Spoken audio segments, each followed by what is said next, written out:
with.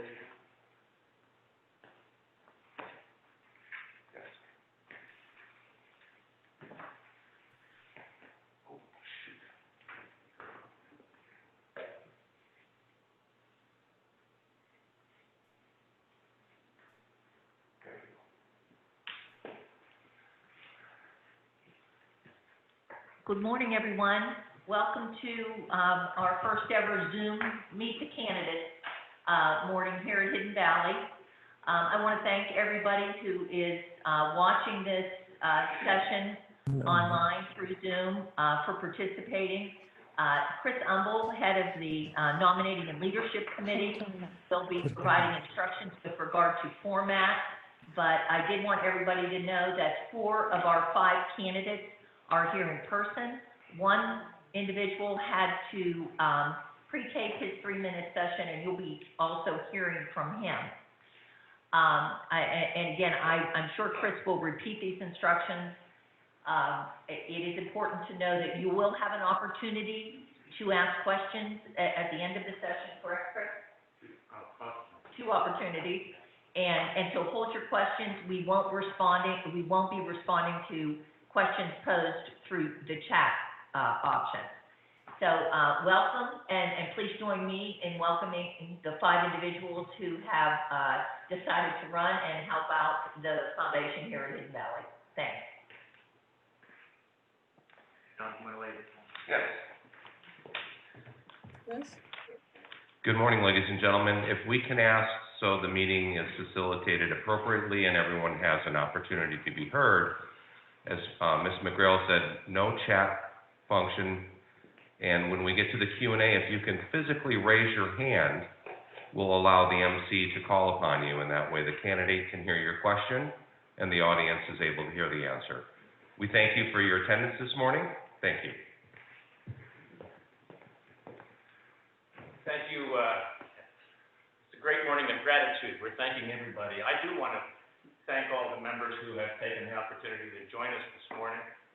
I also want to thank the many members who participated in the nominating process. On behalf of the nominating committee, we administered this time the new at-large approach to nominating for the board. And the consequence of that was, through your participation and others, the nominating committee was able to interview 24 potential candidates. And so we have that development role of future leadership underway with respect to prospecting, mentoring, hopefully developing future board leadership. Out of that, we are fortunate to have 3 candidates who nominated through that at-large process. We have 2 candidates who self-nominate, and the consequence, and fortunately, we have 5 candidates, all qualified, and all running for 3 open seats on the board. I want to take this opportunity to also thank my committee, John McGrail and Lisa Borelli-Dorn. The committee has been active throughout the year, whereas in the past, the nominating committee was pretty much a one-quarter activity in the fourth quarter. The nominating and now leadership development committee is a year-round effort designed at mentoring and developing and identifying future leadership. And with respect to the nominating process, we really tried to open this up this year through the introduction of the at-large candidate nominations. And it's proven to be essential, and the majority of our candidates were identified in that way. I want to thank the board, many of whom are here today, for their outstanding effort on behalf of all of us throughout the year. This unprecedented year of COVID has placed demands on all of us, but none more than the board. And they have met weekly, they have met multiple times a week, and I don't know that we all understand how much time and effort they've had to put forward. I want to, and thank you, John, for your support of the board as well. Our 5 candidates, and everybody has received the packet that was mailed on October 1st. We have 5 candidates, and they are Christopher Taylor, David Waldschmidt, Daniel Martin, Thomas Supa, and John Dickinson. And that order of sequence was determined through a random drawing held on the 23rd of September. The drawing was made by Antonio Margliano of Allied Universal Services, and that drawing was overseen, witnessed by Vicki Bauman, John Sabo, and myself. And so in an effort of fairness, today we're going to go in reverse order of that sequence. John Dickinson will be first, Thomas Supa, Ann Martin, David Walschmidt, and finally Chris Taylor. And the way we'll do this is each candidate will have 3 minutes to introduce themselves to the Zoom audience, and in that 3 minutes lay out who they are, why they're running, and essentially what are their credentials, and perhaps what is their platform and their vision for Hidden Valley. We then will have a period of 7 minutes for the Zoom audience to present questions to that particular candidate. And they will, in that way, each have 10 minutes of your time to introduce themselves either through their introduction or in their answer to your questions. When all 5 candidates have participated in their 10-minute sessions, we'll then reopen the floor to general questions from the Zoom audience for another 10 or 15 minutes, whatever time it takes to satisfy the questions on the part of the Zoom audience. So, as Pat has said and John has reiterated, in an effort to keep a level playing field insofar as technology is concerned, we won't be using the chat function to submit questions. Raise your hand. We will look for you and call upon you to present your question. All questions will be verbal, as will all answers. So, with that in mind, we'll get started. I'll pull up John. John Dickinson is therefore our first candidate, and John is participating today by Zoom, remotely from his home. And with that, I'll turn it over to John Dickinson. There's John. Bear with me 1 second, John. No problem. There we go. Hello, my name's John Dickinson. As you can see in my background, that's our house during the winter, so we are hoping for a good snow season. Janet and my wife live on Westview Drive, and I'm running for a position on the Hidden Valley Board. I would appreciate your vote and support. I believe that I would be a good contributing member of the board. This is based on my desire to serve our community and my previous leadership positions in my professional career. Janet and I have been members of the Hidden Valley community since 2015. We had previously visited Hidden Valley at various times, staying with our friends, the Halls. We are currently retired and spend the summer and winter months here at our Hidden Valley home. I grew up and graduated from Mount Lebanon High School near Pittsburgh, PA. I attended Penn State University and received a BS in landscape architecture. I then went to the University of Pittsburgh for an MBA in finance. Professionally, I worked for KBR, formerly Brown & Root, a large engineering construction company based in Houston, Texas for 37 years. At my career experience in leadership positions included the Senior Manager of Estimating, Manager of Accounting and Finance, Project Controls Manager, and Lead Cost Control for various departments and major projects. KBR's heavy industrial projects varied in size from a few $1 million to billions of dollars. As a member of a matrix organization, the company was project-based, maintaining client satisfaction in a win-win working environment. This win-win environment translates well into the Hidden Valley community. In Houston, my wife and I were involved in several community volunteer activities, such as the Houston Food Bank, SPCA, Susan G. Komen Walk for the Cure, Girl Scouts, St. Luke's United Methodist Church, and assisting families after home flooding. At Hidden Valley, we have volunteered for the Mountain Metric since its inception. I feel that the main priority of the board is to maintain financial stability, maintain and grow the community infrastructure, and create a vision by implementing enhancements in Hidden Valley. These enhancements need to evolve in future years based on common goals of the community and individual needs. A few items that I feel should have focus in the future include being an advocate for the addition of more walking trails. This would continue to separate the pedestrian traffic from the car traffic. Also to promote the removal of dead trees in the community and replace each removed tree with a new tree in a phased approach. And also provide yearly goals and objectives to our management company with follow-up evaluations. Again, thank you for your vote and support of my candidacy for the Hidden Valley Board. I look forward to serving you in the future. Thank you. I'd say B at best. I'm not impressed. Pardon my take. Just do the rest.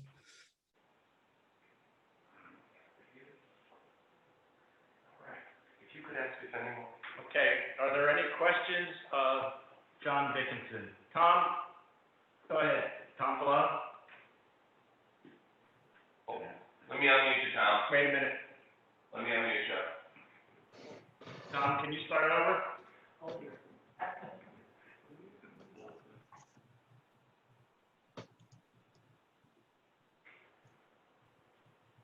Technical problem.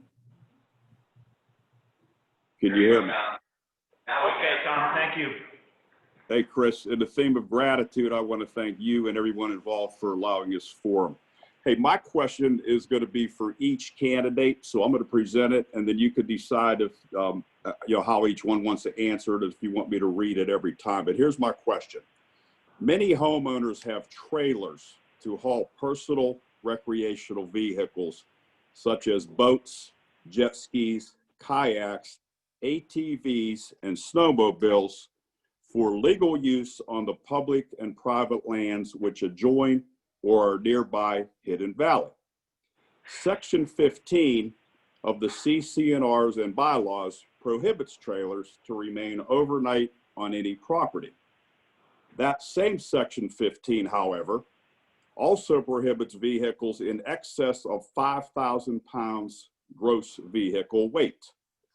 Many SUVs and certainly pickup trucks of today exceed this weight limit, yet their presence is never questioned, and as common sense would tell you, it shouldn't be. Section 22 also prohibits the storage of firewood in front of a unit, yet this is common practice, and the restriction is officially relaxed during the winter season, and as common sense would tell you, it should be. Those two examples illustrate that our current CC&Rs and bylaws are fundamentally flawed and or outdated. There is a groundswell of support among homeowners to make a provision to allow trailers. So my question to each of the candidates is, will you support this provision? Okay, the only individual who can respond at this time is John Dickinson. Please go ahead, John. I feel that it has a good point, and trailers are a necessary item within our community. But I really feel that leaving them or encouraging them to be around the community is not the best policy to have. What I would feel would be a better way to go was, if there is overnight needs for trailers and things like that, is to work with the resort. These happen primarily in the summer months, and I would want to work with the resort to see if we could potentially use some of their gravel lots up away from the resort for storage for overnight, so that somebody can easily park their trailer, park their fifth wheel, something like that, in that one of those gravel lots up around the ski area, and then just remove it, just so it's not something that stays there for weeks on end. So that's the way I feel it should be handled, but that would need to be talked to with the resort and see if there's any possibility to do that. But I do feel you're right. We need to provide the availability and the need for being able to use them at times. Okay, thank you. Rick Etling. That's on you.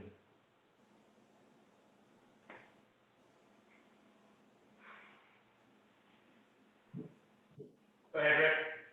Yes, unmute. Oh, there you go. Hey, John, what do you think is the most pressing strategic issue for the foundation, both near term and long term? Well, the near term, I think, is to get a final look and forward advancement of the addition to the South Ridge Center. I think that needs to be looked at in various forms and how to best handle it. I think there's I know that the previous boards have looked at it several times. So if we are to proceed with that, I think we need to give that a good look and get some info from all the people in the community. Long term, I feel working with the resort is going to be essential. I'm sure we've done a number of things to try to work with the resort, but since we've now separated from the resort, I think there's a need for us to really communicate, because our livelihood and their livelihood is based on working together on a win-win situation. Okay, any other questions, please?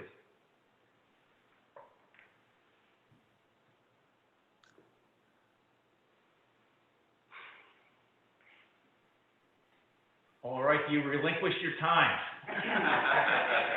Well, thank you very much. Sorry I couldn't be there today, but had a few doctor's appointments to attend to. Okay, thank you for being here remotely. Our next presenter is Tom Supa.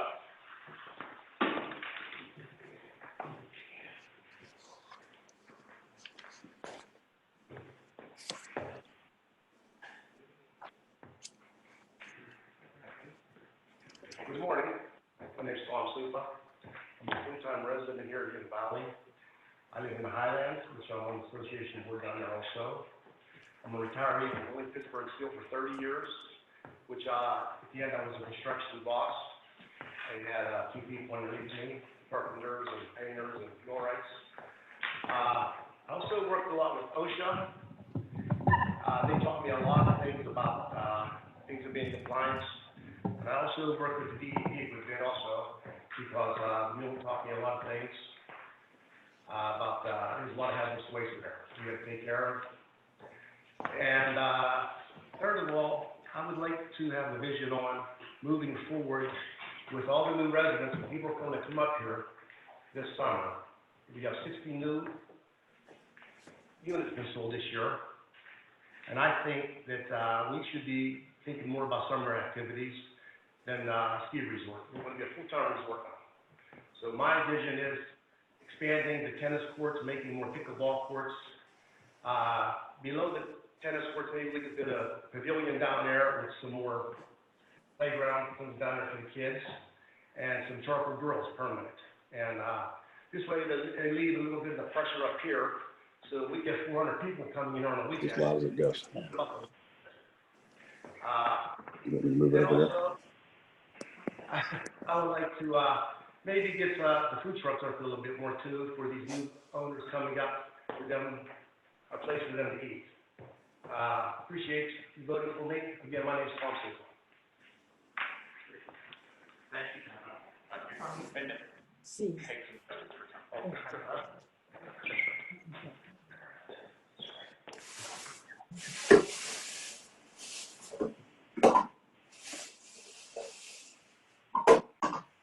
I think we can lead off with the question that Tom Colon asked, and this had to do with the trail subject.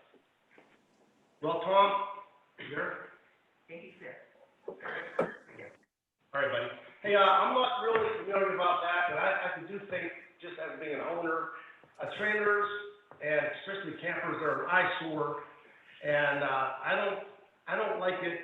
Our community's too clean for that. Now, if you can have a place to park it on the side or in the back of your house, maybe we could do something about that. But maybe we should accommodate the renters coming up here with the kayaks as maybe an overnight thing. But I don't think any long term. That's my opinion on that. Follow-up question, Tom? Yeah, I want to qualify my question. I'm not talking about long-term. I'm not talking about keeping the trailer there on a permanent basis. The beginning of the question illustrates that what these are being used for are recreational needs in the local, legal recreational needs in the local contiguous forest. So for example, I come up there on a Friday with my snowmobile trailer. I ride during the day Friday. I stay in my place Friday night. I ride during the day Saturday. I stay in my place Saturday night. I ride during the day Sunday. I go home Sunday, and when I go home, my trailer goes with me. I'm not talking about a permanent storage thing. And again, I'm not debating you, but I just want to clarify the question. And I've heard the term eyesore. I mean, they're no more of an eyesore than an automobile or a car or a truck. These are legal roadworthy vehicles that are licensed. Well, I did Just answer to- your just to question, clarify. Tom. I said, excuse me, Tom. I answered your question because I said we should allow an overnight stay for the weekends, just not permanent. So. Yeah, I'm not looking for Coming permanent. up here with their vehicles and their fun at ABT, but they can't leave them here. If they want to come up for the weekend, we ought to allow a 2-night or 3-night grace period on that. Yep, thank you. Okay, buddy. Rick Edwin, go ahead. Hey, Tom, you're probably aware that the board and a group of people have put together a long-term strategic plan. A lot of work, 1,000 hours went into that. I noticed in your application, you said the community needs a long-term plan. I just wondered why you state that and how you feel the board is doing in terms of leading the community and implementing that plan. Well, I think they're doing fine right now. Everything's on the uptick. It's hard to answer your question because I'm not in the meetings, but I think we got to continue what we're doing with the board and just go forward from there. I'm sorry I can't be more specific about your question.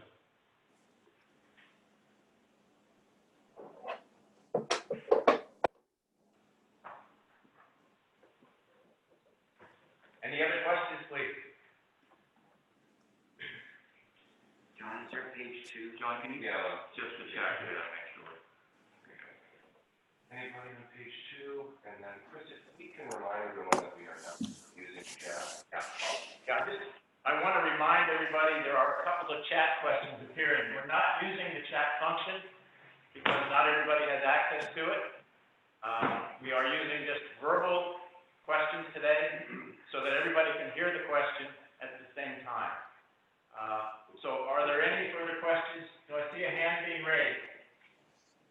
Yes. The people that ask questions need to be sure they mute after they ask their question, like Annette's iPad, so you don't hear a conversation after they've asked their question. And the second thing I have are these vehicles, the question I have to the group and to the candidates, are these vehicles a trailer, a big trailer that has the vehicle on it, or just the snowmobile parked in the parking lot? Because the trailers take up a lot of parking spaces, and for instance, in the condos up at the summit, having a double 2 or 3 spaces taken up by one of those things in ski season, I think wouldn't be a good idea. And I'm gonna now mute. Thank you for your administration. We need your support, and I think you raised one of the questions. And we're going to leave it at that, Tom, for now, on the subject of trailers, because obviously the definition for any new policy change would have to be addressing the concerns that have been raised. Okay, if there aren't any more questions of Tom Supa, we are then in time for Dan Martin. Thank you, Chris. Dan Martin. Morning, everyone.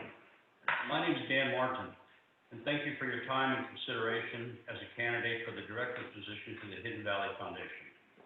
For 16 years plus, my wife Tina and I have owned property here at Hidden Valley. I am currently a part-time resident at 1157 Keppel Lane, with my primary residence in Pittsburgh. Recently, I retired from 40 plus years of various management levels in the construction industry, and now I'm free to spend more time here in this relaxing, hassle-free atmosphere. I am at a point where I have some available time and feel the need to give back to the community in an effort to repay a portion of what this community has given to me and my family over the years. Owning a residence located in a Highlands condo, I understand very well the needs of that area, as well as a general understanding of other areas overseen by the foundation. I believe my prior career makes me well qualified to be a member of the foundation board of directors, to help move Hidden Valley forward to the next future step as a family resort. My entire career was in the construction industry, working for a large domestic and global general contractor and construction management company. Prior to starting my career with them, I earned both a Bachelor and Master's of Science degree. I held a seat at the company's executive management committee, leading several divisions as well as standalone spin-off companies. I bring a seasoned expertise in managing operations, controls, procurement, services, safety, and resource staffing. In addition, my experience in negotiating intricate contracts with an understanding of the requirements and challenges associated with them. I have been involved in problem resolutions as well as development and implementation of best practices. As a family, my wife, children, and I fell in love with the area early and have been enjoying Hidden Valley for well over 35 years. I have seen the area during its high points as well as low points. And while I believe things are currently headed in the right direction, I think Hidden Valley has so much more potential to offer. I was recently added as a member of the Hidden Valley Foundation Clean Water Committee and the Technical Subcommittee. I also serve as a member of the Hidden Valley Foundation Maintenance Committee. I agree with the 2019 homeowner survey, which listed streets and roads, landscaping, and 24-hour security as leading key items to moving the resort to a higher state. Additionally, destination events such as the Hidden Valley Mountain Metric, that's tough to say, Mountain Metric event, need to be sponsored and added to the calendar in order to bring further attention and recognition to the community, being a year-round resort and not just a destination for skiing. I believe we should continue to employ a professional management company. The Hidden Valley community would not be what it is today without a large number of volunteers. We need to get the correctly skilled homeowners involved in their commitment to continue with the task at hand until completion. Thank you for your consideration, and I look forward to receiving your vote.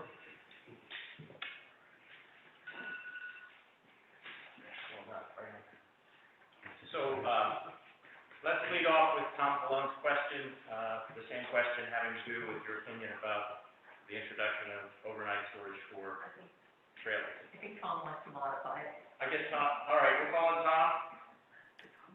It's got to unmute.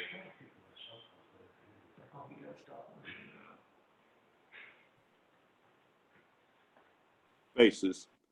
I am looking to park my trailer in the one of two spaces that are allotted to me in front of my townhouse. And or others. I'm not looking for, to have 6 vehicles there. I'm looking to have two vehicles there. One being my tow vehicle, the other being my trailer, which is a roadworthy licensed vehicle. Just to qualify it. So not in addition to, but in place of.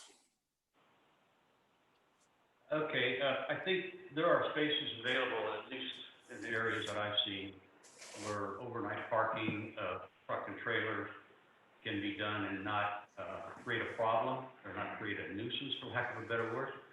If it's a long-term storage, I agree. I think it needs to be worked out with the resort and some lots dedicated to long-term. And long-term is a relative term. Is it a 3-day weekend? Is it a month? Is it over the summer?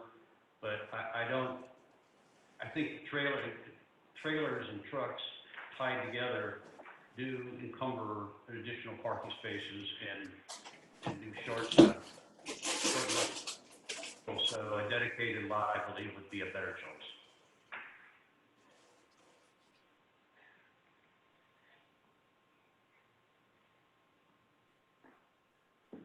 Good, Ms. Claire. Okay. Oh, shoot. Sorry. Okay. No. Jay Smith has a question. Let's try him. Can you? Jay, are you unmuted? Can you hear me? Can you hear me? All right. Can you hear me? I can hear somebody, but I don't, does anybody? This is Jay Smith. Can you hear my question? All Oh, right, we're going to take Jay Smith's question first, and then Mrs. Bear's question next. Okay. Jay, go ahead. Okay, my question is, the Hidden Valley walkways are a very popular amenity in the community. And there's an initiative to expand these walkways. And of course, in order to expand the walkways, it's going to cost some budget. And I was wondering if you would support spending, which could be maybe as much as a couple $100,000 to expand the walkways. Jay, I'm not sure about the price of a couple $100,000. Not being on the board, I do not have total access to all the financial information. I do agree with expanding the walkways. And I do also think that there should be benches along the exercise stations where people can sit while other people work out or rotate in and out of the items that are there. So I do like the walkways. I enjoy it. We use them a lot. I'm an advocate of it. I'm just not sure of the extent that it can be increased based on the money that'll have to be researched. But yet, basically, I do support getting more walkways out there. If I could provide a follow-up question? Well, I guess if we're willing to spend upwards of $500,000 for the Southridge Center, would walkways not, be a priority also, or I'm curious? It would be a priority, Jay, but some of the money that's being spent for the building, the expansion is a requirement in order to meet some codes too. So, but that building may also be done in a phased approach. So rather than spend $500,000 on that building now and nothing on walkways, maybe the budgets are split so that some are on the building and some money is spent on the walkways. Thank you, Dan. Thank you, Jay. Mr. Fair, go ahead. Can you hear me? Yes. Okay. My problem is enforcing something. I think Annette's iPad, I don't know your name, is he's conscientious. He'd only take his 2 spaces, etc. But people that are coming up either overnight or for the weekend who have their things attached, I don't see them wanting to unattach them so they take up less space, even if the owners of the rentals or the owners themselves knew the rule. I just think that it will be hard for the. Fine, thank you very much. Thank you. I'm going to cut you off because we're not here to debate the subject. We're here to ask questions of the candidate. With all due respect, thank you. Okay. Oh, yes, okay, I agree. Thank you. Thank you for your understanding. Rick Etling has a question. Is Rick over? Hey, Dan, similar question to the others. What do you think the longest term strategic challenge and issue for the community is, and what should we do about it? Well, the reason that we fell in love with this place and the reason that we enjoy coming is it's very family oriented. And I think a long-term goal should be to develop some of those family oriented activities. And the other one I attempted to address anyhow in my speech was we need to have more destination events. We need to try to get this on the map more so as a year-long resort or year-round resort by adding things more like the metric bicycle issue, other activities, family-oriented activities to help for the long term, and destination event activities to help for the long term. Let me go to page 2 just to see if anyone else is there.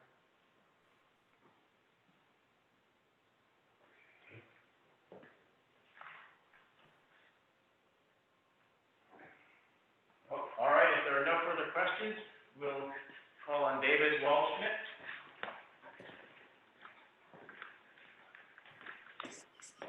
Others may Give me 1 second, I'll continue.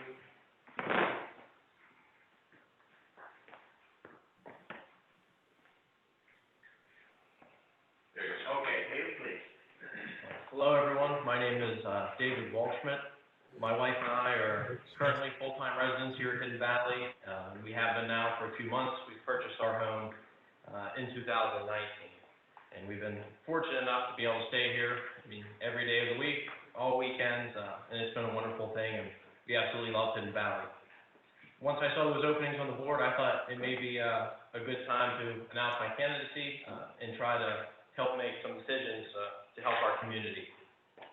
A little bit about me: I graduated from Westminster College with a bachelor's degree just a few years ago. I participated in track and cross country, and then spend a lot of my time coaching high school track, high school cross country for junior high, and running volunteer events in my community, where I was from back more northwestern Pennsylvania. I'm currently employed with the Pennsylvania State Police as a trooper in the local area, so I'm very familiar with the community, with the events that take place, and the people in our surrounding areas. I believe this has given me a special ability to work with a wide variety of people on a wide variety of issues. I've been fortunate enough to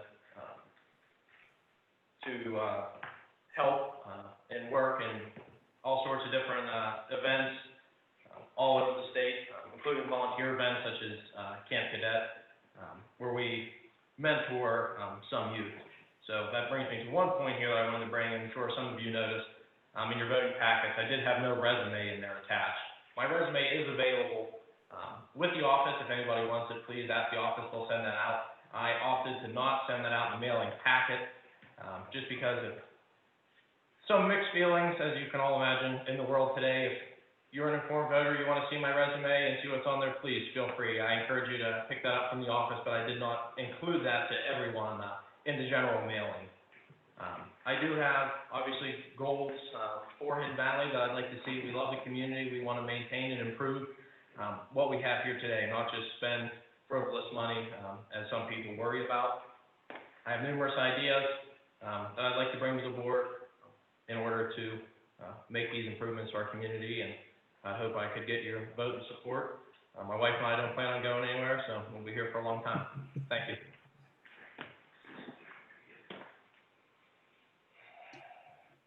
All right, as Tom Colon has presented his question regarding the trailers to every candidate, please go ahead with that. So I can certainly see the frustration when you want to come out and use your snowmobile ATV, and there's some differences, obviously, with the trailers. I do believe that's something that we're going to have to work together to try to figure out whether, obviously, homeowners have it a little easier to park a trailer than some of the smaller condominium complexes with a truck and a trailer or your two designated spots. I can see how that can be frustrating, especially even though you may park your truck and your trailer separate or use your designated spot, some other people may not, which, as we can all imagine. I believe as a board, we should look forward, look in the future to trying to designate those spots as were brought up earlier, maybe certain areas that would be a little bit more easily accessible for trucks and trailers to park.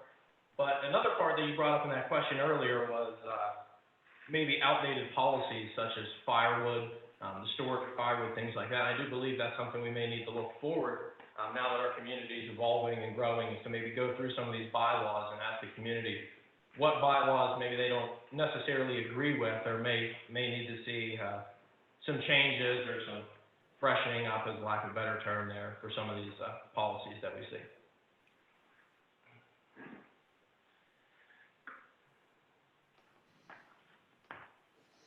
Okay, any other questions?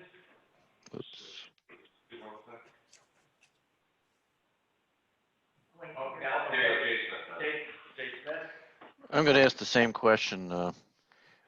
Walkways, popular amenity, is rated as one of the top in the previous survey.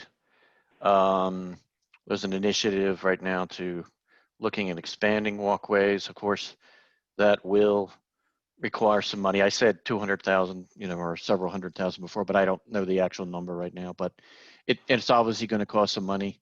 And would you be willing to, as a board member, to commit to, allotting budget to expanding the walkways? Mr. Smith, I really appreciate your question. As I said before, my wife and I are very active. We run all over the community, so I use the fitness trails quite a bit. I would like to see an expansion of them. However, like we discussed before, a phased approach may be best, where the community or the board can look, at what areas could get expanded, and then phase approach it out, so we're not just spending high amounts, larger quantities on certain aspects of the trail that may not necessarily need it now. But if we have a plan in the future, where we could go, where we could expand, and get the most out of it, I think that would be the best approach for it, and I would look forward to helping the board with that. Thank you.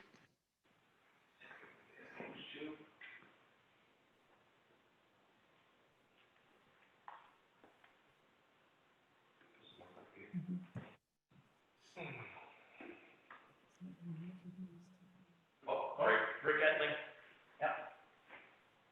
Hey, Dave, glad to see you're running. It's good to see some younger folks join us old guys, and older people in the organization. One of the things that's been interesting for us in the strategic planning is what is the amenities that would attract a younger family to come and stay at Hidden Valley for the long term. Can you share any thoughts on that, on what you would like to see maybe change different long term? Absolutely. I really appreciate that question. So, obviously, I think Seven Springs, unfortunately, does get a lot more attention than Hidden Valley based on, I think one thing that definitely helps them out is the hotel. They can bring people in and get them to stay, and that's something that we're gonna struggle with. Obviously not having the hotel like Seven Springs does to attract young people to stay overnight. But that being said, I've seen a lot in the county, there's a lot of people now staying at Airbnb, things like that, so people can come and stay if we host events. Events that I think may be positive are, just like we talked about, like the Mountain Metric, if we ran community 5Ks, that brings all kinds of people in from all over the place, especially Pittsburgh area. I know we talked before, the wine tasting out there on 31 brings in numerous people. That parking lot is always filled, food trucks, things like that. Something that I think if we set a weekend of a few different events, we could bring in large quantities, especially younger people, younger families, to enjoy a weekend rather than just one day, one small event. Yeah, Dave, let me follow up. I was really asking more about full-time owners as opposed to just people coming up for weekends and those kind of events. What is attractive for a younger family to live here full-time? Oh, absolutely. So as a younger family, one of the things we looked for was the pool, was the events, was the things that could bring the community together that really allowed you to interact. I know we see a lot of families up here. I don't have any kids personally, but you see a lot of families who get kids events, who can bring their kids up, they can spend time together, they can meet other people in the community. And I think that's it. As long as we keep tailoring to some of these more family-friendly younger events, every once in a while mixed in there where children can participate, they can have fun, they can come out. That encourages families to come out, to bring their kids, get involved in the community, and maybe even purchase a home and move into the community like we have.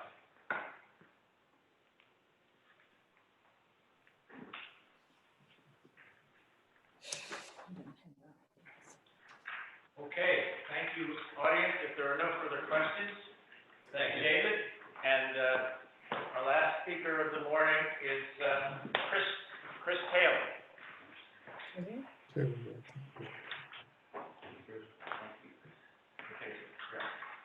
So good morning, everybody, and thank you for giving me the chance to speak to you today. My name's Chris Taylor. We are part-time residents here at Hidden Valley. We've owned a property since March of 2020, so we're really new to Hidden Valley. Although my wife Teresa and I, we are new here, we've instantly fallen in love with the community and the surrounding areas. It's amazing that when you drive in on a Friday afternoon, your stress levels drop immediately, just escaping from everything that goes on during the week. I've spent the last 20 plus years of my career working for companies Alcoa, Arconic, and currently Merck Pharmaceutical. I've worked globally. I've worked in countries, the Middle East, out in Asia, Egypt, and other parts of the world. So it's been a phenomenal journey. Unfortunately, it's not allowed me time to give back and to volunteer and to actually commit back to the community. So as I sort of cruise into retirement, hopefully fingers crossed, this is probably the right time to start thinking about giving back, and what better way to do that than somewhere like Valley that, as I said, we fall in love with. I've spent much of my career working in the capital project space, a lot of engineering and construction. I've spent the last 15 to 20 years in the procurement role, purchasing role for engineering, construction, and capital projects on a global basis. So I feel that this experience would be very useful to the board and would be very useful to the community as we look at how we move Hidden Valley forward for the future and attract that next generation of homeowners into the community. You know, it's been a great year, I think, in terms of sale of properties. I think there's my apologies. I think the 2020 has been a great year in terms of real estate sales at Hidden Valley. I think you look on Realtor.com and there's very few properties out there. That's a good position to be in, but we all know the market cycles change. So that will change. There's going to come a time, it's next year, the year after, 5 years from now, where there'll be real estate for sale. You know, property sales will decline. How do we move the community forward? How do we make it attractive to the next generation of people that come in? They're wowed when they walk in, they're wowed when they drive in, and then they want to look at buying a property. And that's how we move this forward. From my perspective, I want to be very focused on how the resort looks, how the community looks. I want to be very focused on safety and security, because that's important to the future generations. Thank you. Thank you, Bruce. Thank you. So, for the last time, we'll ask Tom Cologne's question about, that you've had a chance to think about here. Well, there's a benefit to going last, right? Yeah. So, don't be surprised by the question, Howard, what's your opinion about the trailer question? So, Tom, I'm 100% supportive of looking at the bylaws on how we accommodate the use and the parking of trailers within the community. But, and there's always a but, right? It needs to have some thought and structure behind it on how it's controlled. We have a security company. Security is one of the things that was identified on the survey as an important topic.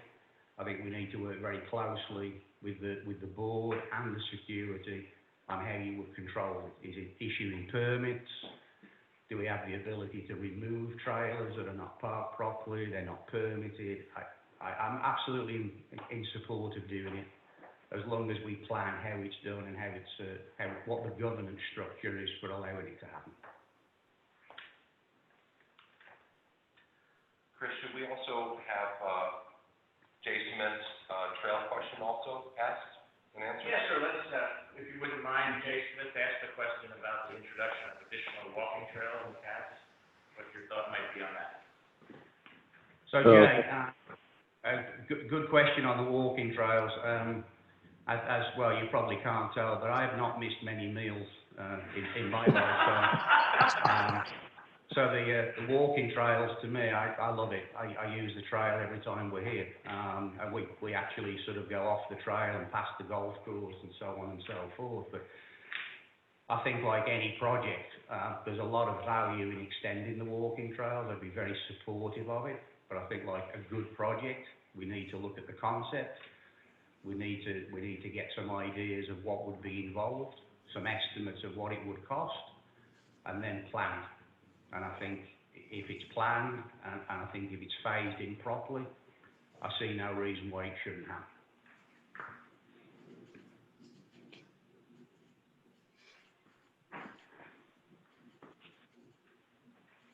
All right, we're looking for any additional questions here? And I'm going to flip the page. We're going to look at the second page of the audience.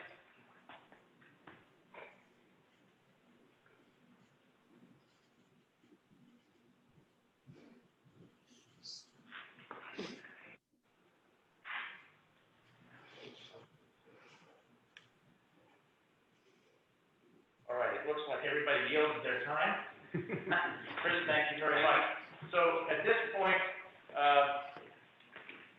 the question is of you, are there any additional questions that the audience has for the candidates in general?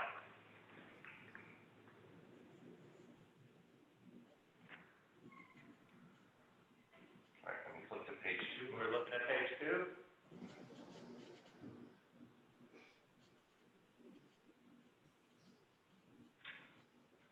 I can turn off the timer. So if there are no additional questions, I first of all want to thank everybody on the Zoom audience for participating in this way. I'm hopeful that the technology did not get in the way of any of the questions. I'm particularly hopeful that the technology didn't get in the way of our ability to communicate. It's just something we have to live with at this time. So with that said, I want to thank again the board. I want to thank all of you in the audience for taking the time. I'd certainly encourage everybody to vote, and I want to thank the candidates for their time in preparing, both for their statements and for their participation today. Thank you all very much. Pat has some concluding remarks. On behalf of the board, I certainly want to thank everybody in the audience for their participation today. But obviously, this is it's going to be a tough vote. We've got, looks to me like we've got 5 wonderful candidates. We're losing 3 wonderful board members, frankly. And so each of you have some really big shoes to fill. I don't want to miss the opportunity, however, to plug your attendance at the annual meeting, which will be November 21st. Unfortunately, also by Zoom. We will do our best to make that as effortless as possible. But it is at that meeting that the results of the election will be announced. So I encourage everyone to vote. Think long and hard about it. We've got some wonderful candidates. Finally, I did want to thank Chris Humble and his committee for their hard work on putting this, not only today's event together, but the entire candidate questionnaire and actually the exercise of the election and helping us moving forward. So thank you again for your attendance, and we look forward to seeing everybody either next week at our board meeting on October 16th, and then again in November at the annual meeting. Thanks so much.